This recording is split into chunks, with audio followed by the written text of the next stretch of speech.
Sport Plus. Sport Plus.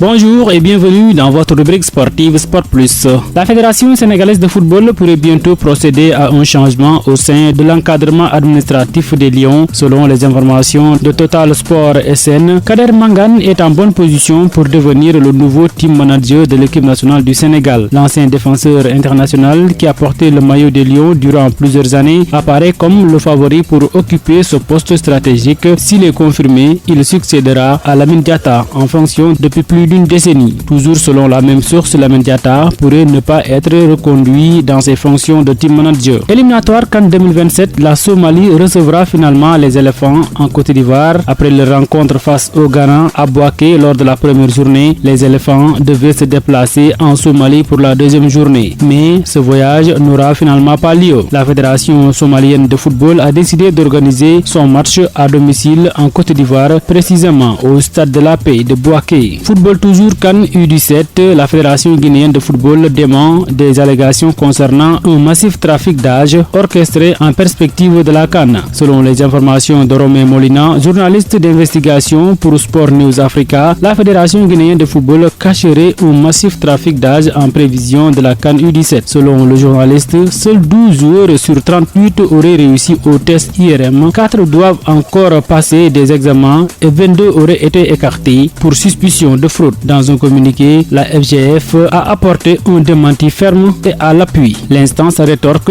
que les tests ont été menés sous la supervision des officiels de la Confédération africaine de football, l'idée étant d'anticiper et sécuriser les contrôles officiels prévus à Dakar afin de s'assurer que les joueurs retenus pour représenter la Guinée satisfont aux critères d'éligibilité établis par la CAF. Dans ces conditions, les affirmations faisant état d'un prétendu massif trafic d'âge sont dénuées de tout fondement et prématuré puisqu'aucune conclusion officielle de la CAF ne permet à ce stade de soutenir de telles allégations. La Fédération guinéenne de football reste donc pleinement concentrée sur sa mission et ne se laissera pas distraire par les informations diffamatoires non vérifiées et susceptibles de porter atteinte à l'image de l'institution, de ses équipes nationales, de ses encadrements et de sa jeunesse. Mercato, à présent, mauvaise nouvelle pour Cheikh Ahmadou Bamba Dieng. Le transfert de l'attaquant sénégalais à la Lazio Rome a été annulé après sa visite médicale qui aurait révélé un problème au genou selon Sport News Africa, une information confirmée d'ailleurs par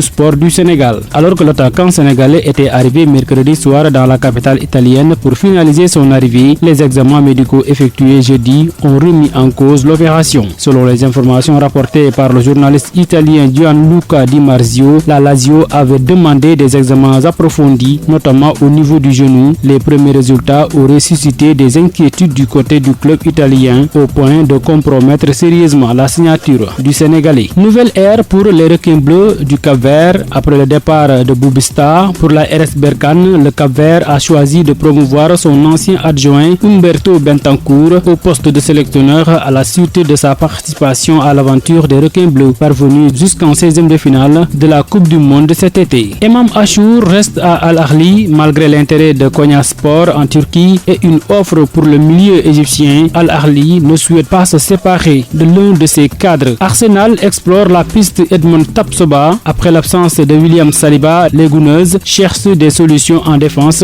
et c'est le Burkinabé qui figure parmi les bons profils étudiés. Terminons avec le tournoi de préqualification olympique de basketball féminin. L'équipe nationale féminine du Sénégal a subi son deuxième revers dans le cadre du tournoi après sa défaite 65-79 face au Mexique jeudi à Guadalajara pour le compte de la deuxième journée. Les Lions ont pourtant bien entamé la rencontre contre le Mexique, prenant rapidement les devants, mais devant leur public, les Mexicaines n'ont pas tardé à réagir. Portées notamment par leur adresse sur les tirs primés, elles ont progressivement pris le contrôle du match. La satisfaction côté sénégalais est sans doute venue de Ciara Dilar, meilleure marqueuse de la rencontre avec 26 points, et de Khadija Faye, auteure de 19 points, suivi de Madjigen Sen 11 points. Les trois joueuses ont su tirer leur épingle du jeu malgré un match compliqué. La deuxième défaite du Sénégal est synonyme d'une élimination de la compétition et c'est le Canada et Mexique, 2 victoires chacun, qui passent en demi-finale dans ce groupe B. Le Sénégal, rappelons-le, s'était déjà incliné face au Canada 72-57 lundi dernier pour son entrée en lice dans ce tournoi. Les Lions, avec 2 points seulement, troisième derrière le Canada 4 points et le Mexique 4 points, disputeront leur dernier match dans la nuit du jeudi à 23h30 face aux Philippines qui ferment donc le classement avec 2 points seulement. Dans le second match